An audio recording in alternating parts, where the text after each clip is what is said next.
Salut tout le monde, j'espère que vous allez bien. Aujourd'hui, on va voir ensemble le complexe majeur d'histocompatibilité, le fameux CMH exprimé à la surface membranaire de la cellule, les cellules nucléées pour le CMH1 et toutes cellules présentatrices d'antigènes professionnels, le CMH2. Définition. Le CMH est l'ensemble de gènes codant des molécules présentées, exprimées à la surface des cellules nucléées. Toutes les cellules nucléées expriment le CMH1 qui est un témoin de la présence du soi normal. Rappelez bien que le soi normal est l'ensemble des peptides codés par l'ADN de l'organisme. Ou bien sûr, les cellules présentatrices d'antigènes professionnels, les cellules dendritiques, les macrophages, les lymphocytes B, quelques lymphocytes T, lorsqu'ils sont activés, c'est pour le CMH2. Alors, ces molécules sont codées par 86 gènes et pseudogènes qui sont localisés dans une région bien déterminée sur le chromosome 6. Voilà ci-dessous un schéma du chromosome 6 organisé du centromère vers le télomère. Comme j'ai déjà mentionné que les gènes de CMH sont présents au niveau d'une région bien déterminée sur le chromosome 6, c'est la région du brin court du chromosome 6 au niveau de la région 2, la bande 1 et sous-bande 3. Vous allez trouver ici la présence de trois grandes régions. Alors, si je vais voir ici du côté du télomère, je peux trouver trois régions A, B, C qui contiennent des gènes qui codent pour les CMH de classe 1 qui sont exprimés à la surface membranaire. Du côté du centromère, je trouve la région D contenant les gènes qui codent pour les CMH de classe 2 qui sont exprimés à la surface des cellules présentatrices d'antigènes professionnels. Et entre ces deux régions, je peux trouver les gènes qui codent pour les CMH de classe 3. Et ces gènes-là sont généralement des gènes qui codent pour d'autres molécules. Ils ne sont pas exprimés à la surface membranaire, mais juste ce sont d'autres molécules comme le TNF, c'est une molécule soluble. Le C2, le C4, C4b, ce sont des molécules du complément, le facteur B aussi.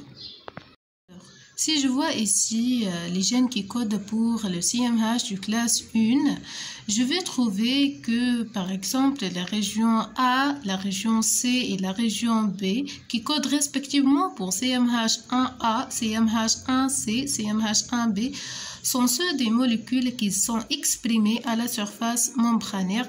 Pour les autres, par exemple, le CMH1E, le CMH1H, le CMH1G, ce sont des gènes des molécules de CMH, oui, mais ce sont des CMH non classiques, c'est-à-dire ayant d'autres fonctions et ne sont pas exprimés à la surface membranaire. La même chose pour les CMH du classe 2, je vais trouver ici que seulement trois types de molécules qui sont exprimées à la surface membranaire des CPA. On trouve des molécules du HLA-DR, HLA-DQ et HLA-DP. Ce sont donc des CMH classiques, donc ce sont codés par des gènes classiques. Pour les autres, les HLA-DM, le HLA-DO et le HLA-DN, ce sont des CMH non classiques, codés par des gènes non classiques. Par exemple, le HLA-DM permet le transport des peptides antigéniques au sein des vésicules acides et permettent leur chargement dans les molécules de CMH2 classiques, par exemple. Alors, vous savez que les lymphocytes sont restreintes aux molécules de CMH.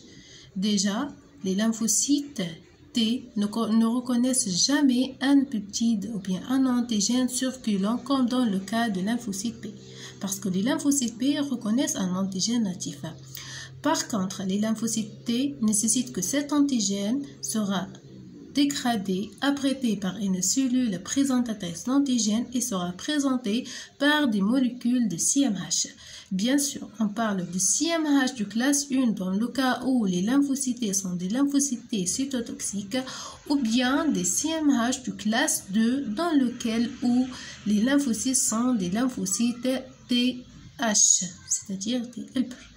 Et donc, de toute façon, il y a un premier signal d'activation qui est le HLA, un peptide TCR des lymphocytes cytotoxiques ou bien le complexe CMH2 peptide TCR des lymphocytes helper. Passons maintenant à la structure de fameux CMH. Alors, les CMH présentent à la fois des domaines extramembranaires, des domaines transmembranaires et des domaines intramembranaires. Les CMH1 qui sont exprimés à la surface des cellules nucléées, qui sont des témoins, on a dit, de la présence du soi normal, sont formés par une seule chaîne alpha organisée en 3 domaines, alpha 1, alpha 2, alpha 3 et une autre chaîne bêta 2M et cette chaîne-là est codée par d'autres gènes non CMH. L'essentiel c'est que les domaines alpha 1 et alpha 2 sont des domaines polymorphes qui forment la cavité où se fixe le peptide antigénique qui sera présenté par la suite aux lymphocytes cytotoxiques. N'oubliez pas parce que ce sont des CMH1, ils vont présenter l'antigène aux lymphocytes cytotoxiques. Pour les CMH du classe 2 exprimés à la surface des CPA professionnels seulement, donc je veux remarquer ici que ces CMH2 sont formés par 2 chaînes, une chaîne alpha et une chaîne bêta, identiques, formées par 2 domaines extramembranaires. D'accord. La chaîne alpha est formée par alpha 1, alpha 2, et même aussi la chaîne bêta formée par bêta 1 et bêta 2. Alors, si je vais voir ici, je peux remarquer que la cavité des CMH2 est formée par des domaines aussi polymorphes alpha 1 et bêta 1 qui sont respectivement alpha 1, alpha 2 pour le CMH du classe 1. Il faut toujours faire la comparaison vraiment entre la structure entre les CMH du classe 1 et du classe 2. Alors, je peux remarquer ici que dans le cas des CMH du classe 1, le domaine alpha 3 présente un site d'interaction avec CD8 qui est le marqueur membranaire de la sous-population des lymphocytes cytotoxiques, n'est-ce pas? Et pour les CMH du classe 2, vu qu'elles présentent l'antigène, bien le peptide antigénique au lymphocyte helper, donc le domaine bêta 2 présente un site d'interaction avec CD4 et le CD4 c'est un marqueur membranaire spécifique de la sous-population LTH. On a dit déjà LTH ou bien LT-CD4+. Les propriétés des gènes de CMH. Tout d'abord, la polygénie, c'est-à-dire la présence de plusieurs gènes exprimés de manière simultanée avec des fonctions similaires.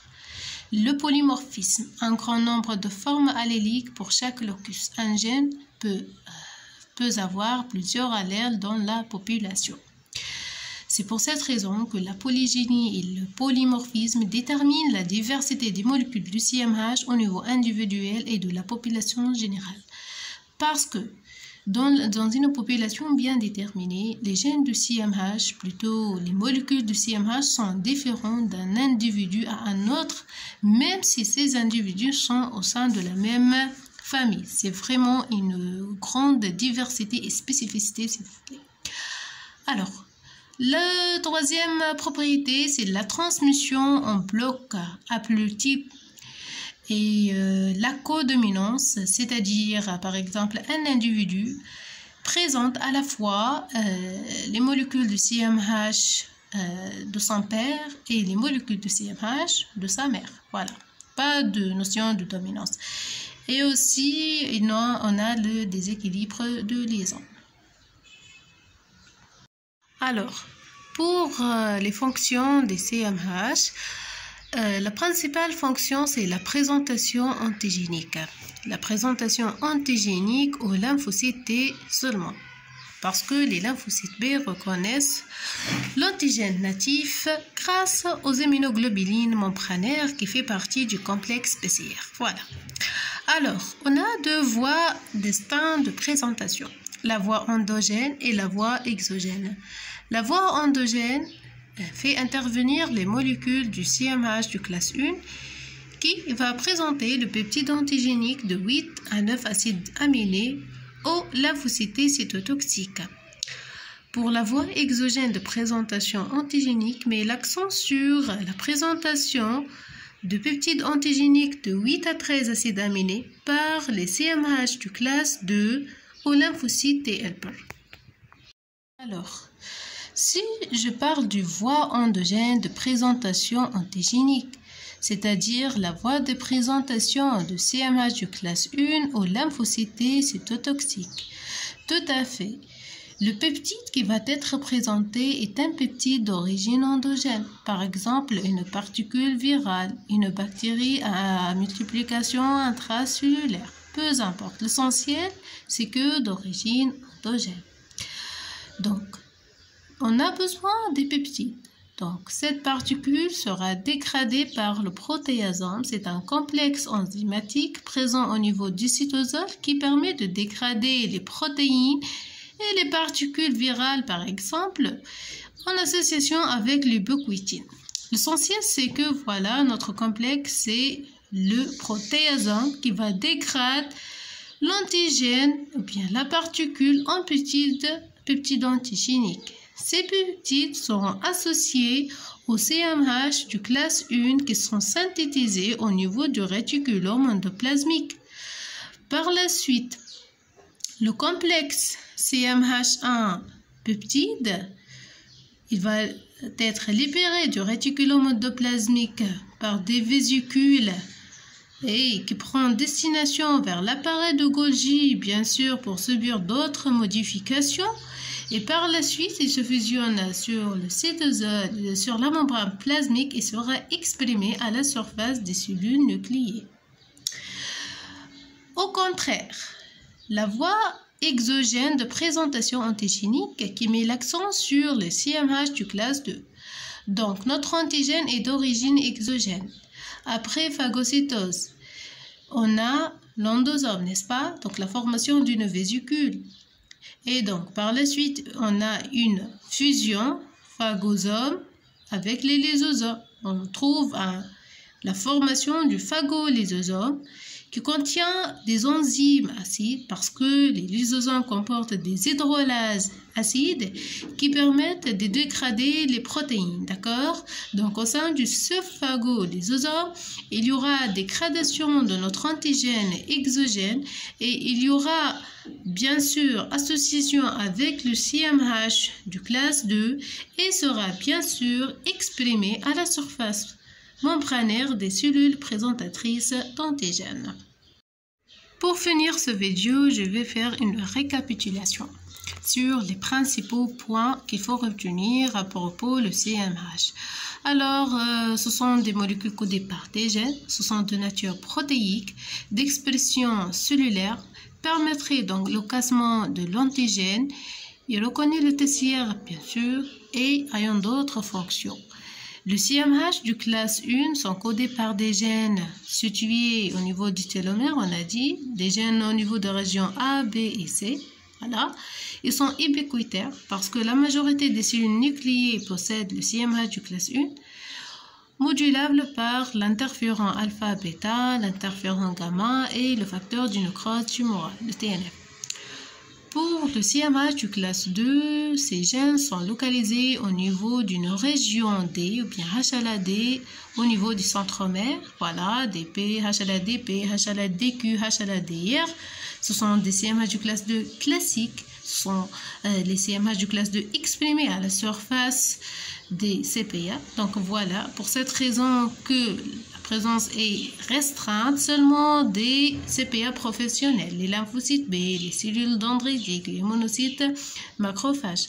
Parfois, on pose la question, est-ce que vraiment les lymphocytes B sont des CPA? Oui.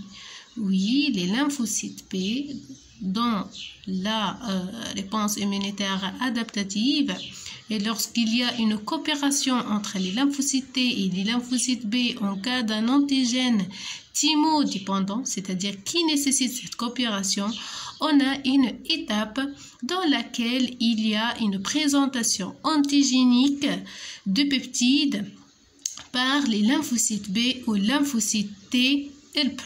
D'accord? Voilà. Et sont modulables par l'interféron gamma et inductibles par les lymphocytes activés. Voilà, merci pour votre attention.